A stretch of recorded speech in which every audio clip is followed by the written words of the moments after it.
Mace is going to be for that game. I think Kobe Mino is not going to be ready. Bruno is not going to be ready. I think Matt is not going to be ready. Harry is not going to be ready. So I think we are not going to have more players. Would you expect them possibly for the Leeds game, any of them back, or is that I expect Bruno was already saying that he needs to train, but we don't know. We don't know. Kobe Mino is going to start on the pitch also. So we will see. Mata is struggling a little bit. Harry the same thing. So I don't expect to have the players for this game. For the other game, I don't know. so?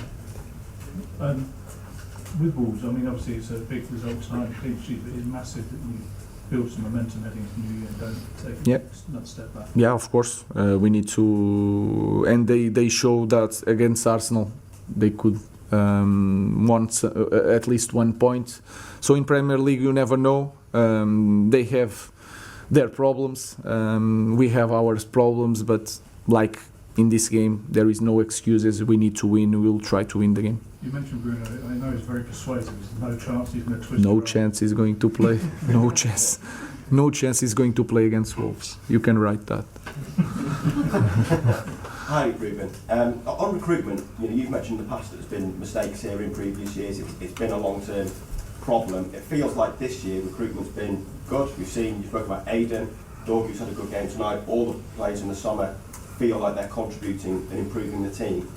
Why has recruitment been right? I don't know. Sometimes you need a little bit luck. I think they have potential to do more. I think we are doing things. Sometimes I have one idea. Jason and the board has another idea, and every decision that we make, we need to reach a common ground, and that is really important because you don't need to make everything for the manager, because the manager can change and you need to change everything. But you also need to understand that the manager understands the way of playing, and we are trying every play that comes here. We will try to, if you don't reach common ground, the play will not come. So we just try to do that. We try to make all the assessments of how they live, how they train, the characteristics, and I think we did well. But I think they have more to give. And if you talk about Cunha, for example, Aiden is a young guy. Cunha and Brian, they are from here, from our league, so it's easier for them to perform. Yeah. Ruben, you've used different formations in recent weeks, different systems. You've used different players in different positions in those systems. You've used players who haven't played for a long time. Yet everyone seems to be on the same page in these last few matches.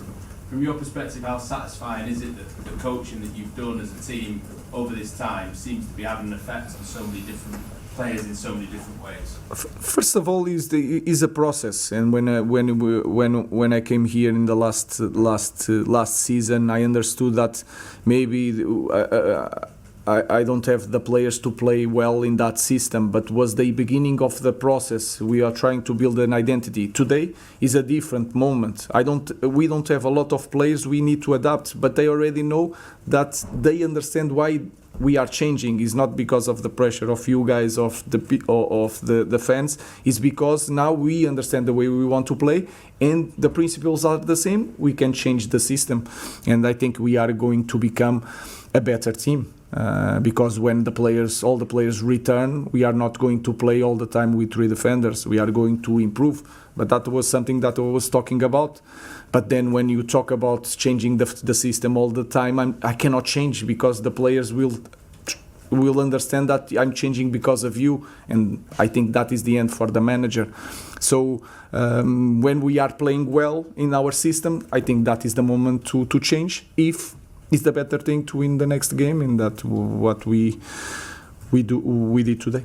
How pleasing is it that you seem to be having the surprise effect when you're lining up on the opposition again today, and as a team trying to work out what to do in that opening 10-15 minutes? Yeah, today we already knew that the way they will jump in the pressure, and that will be massive. I remember the game from last year. I think they have more physicality. If we go in the back five, they already knew the player that need to jump to and transform that game in 1-1 against this team. I think we will lose. I'm just trying to improve, and all the mistakes that I did in the last season, I am trying to learn a little bit and to change things.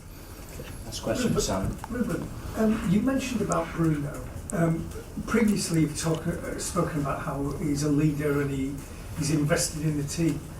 How important is he now, even though he's not playing, speaking to the players, whatever it is, delivering your messages? He cannot be that guy that is not playing, is not talking and speaking. He's always speaking. That's why he's the captain, and he has bad things sometimes, the way he moves his arms, but he has a lot of good things, and he's always living the game, the practice every time. Every time he makes recovery from the game, he's the guy that is going to watch the other guys training in that day. So there's a lot of things that you guys don't see, but that he does. He's a great leader. Yeah, it was certainly we can, and that was a night that we were able to learn a lot about ourselves, and we made some mistakes that sped their attacks up and sped the game up for them. And when their players, when they've got confidence, which they had, and we almost made the decisions for them, they opened us up too many times. So we'll be able to learn from some of those bits. Obviously, they were forced into changes in a different sort of tactical way yesterday as well. A couple of our staff were there watching the game live, and we were able to watch it whilst we were having dinner. So a little bit different from them. We'll see how we are with our numbers and suspensions and people away and injuries and stuff like that, and see what we're able to go with as well. It's quite a tough 3 days, Anfield and Old Trafford. But look, we'll certainly be able to learn bits from that game. You mentioned 7 games you've had, and you've been learning about all the different players you have in your squad. What are kind of, at this point, the conclusions you've taken from that? Well, that we can compete, but at the moment what we're doing is there's been moments in games, almost all of them, where we've shot ourselves in the foot and we've not been able to recover from that. You know, we give ourselves a mountain to climb here today, and today's a really good example of it. The players have shown they're capable in moments in games, but we haven't seen it for a complete game, probably other than maybe Villa, I would say. I mean, it was a different type of performance, but that was almost a complete one. But today we probably created a bit more than we did at Villa and looked a little bit more threatening. So, yeah, we need to sort of complete a consistent performance right the way throughout the 90-odd minutes. You get punished at this level, as we know, and we're getting punished too many times for mistakes. Change eventually. What do you think of that? That's your confused face. Yeah, do you know what surprised you? He says about the fundamentals, and he was trying to get the fundamentals across to his team. It's not about the tactics. He was trying to get the fundamentals across. Now he's got it across. Now he can change the formations and all that. That's one thing. I totally understand that. But why he needs to add on the media side of it, about the media pressure, it was crying out because everybody could almost see that United need to change something, and they didn't. But he's using the media to be one to be like, oh yeah, well, if I change the formation, it shows my weakness. It's not just the media, by the way. It's the fans. The fans, as well. Yeah, that's what I'm saying. Everybody was saying the same thing. Why? But everyone involved in Manchester United, Tom. Everybody involved in Manchester United, fans, was saying we need to change. We need to change formation. It wasn't just the media outlets or fans from other football clubs. Fans from other football clubs were like, this is brilliant. Man United, we can get 3 points there. But everyone involved with Manchester United, fans-wise, going, we need to change formation, and they didn't.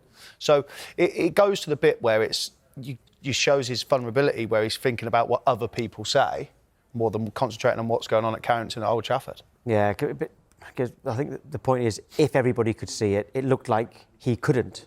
And now he has seen it, and they went and beat Newcastle and kept a clean sheet. But why is he fought the back? But that's coming out and saying that because after a good result, if he comes out and they've changed the formation, it didn't work again, it'd be like, oh, well, see, it's not because of injuries. It's injury, yeah. But they've won, and so it's an easy scenario to come out and say.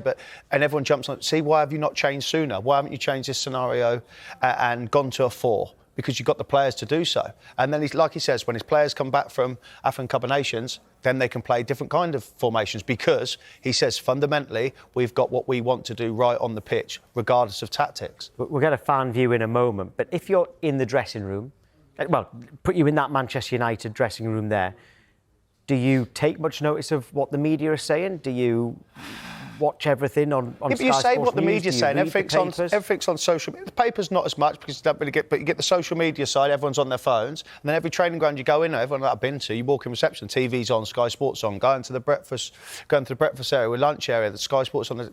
Sky Sports News is in majority of, if not all, football clubs in training grounds. It happens. You can't really get away. If you come home, put the TV on. Sky's on. Sky Sports is on there. Sky Sports is on there. That is it, though. And people saying, "Oh, I don't like football." Majority, I totally understand, but a lot of it, and a lot of football people watch the programmes, so you can't get away from it. OK, well, let's get the fan perspective then. And Manchester United supporter Hannah Nichols joins us now. Hi, Hannah. Right, was Amorim wrong to allow media pressure to influence his tactics? Good morning. I think, to be honest, what Amorim does, there's always going to be criticism. I think either way, it's kind of, in a sense, a lose-lose situation for him, because if he continues with his back three, he's stubborn. And if he adapts and does the back four like he's done, you know, he's succumbing to pressure, he's folding to what everyone says. So I don't think there's a right or wrong answer. I think in this instance, what he's done with, you know, players being away for AFCON, injuries, I personally, as a Man United fan, I'm happy with this, and I think it's the right thing for him to do. But I think it's never going to be right or wrong with him. Hannah, do you think he should have changed it sooner? Was you crying out for a back four a couple of months ago? Yeah, absolutely. I'm really glad that he has done it. And I think, like I say, with the AFCON and the injuries, he's been forced to do it. I think he should have done it sooner within the year. He's had, you know, he's been in charge now for 13 months, and it has taken him that long to do it. He's a very, very stubborn guy, and part of me respects the fact that he stuck to these principles because he said he wouldn't change. But then I do also see why he has had to make those adjustments. The only thing where I get with it, like I said, and what I took from what his interview is that it goes on about the tactics, but his was the fundamentals that he wanted on the pitch, is what he wanted to get right. It wasn't about tactics, it was the fundamentals that he wanted to get right. Now he's got that, he can change to a four. Yes, easy to say that now because they've gone with a 4 and 1, but maybe that is it. It was bigger than tactics, what he was trying to do, and the players just wasn't doing it. Then they go to a 4, and obviously they beat Newcastle, albeit we know Newcastle are poor on the road.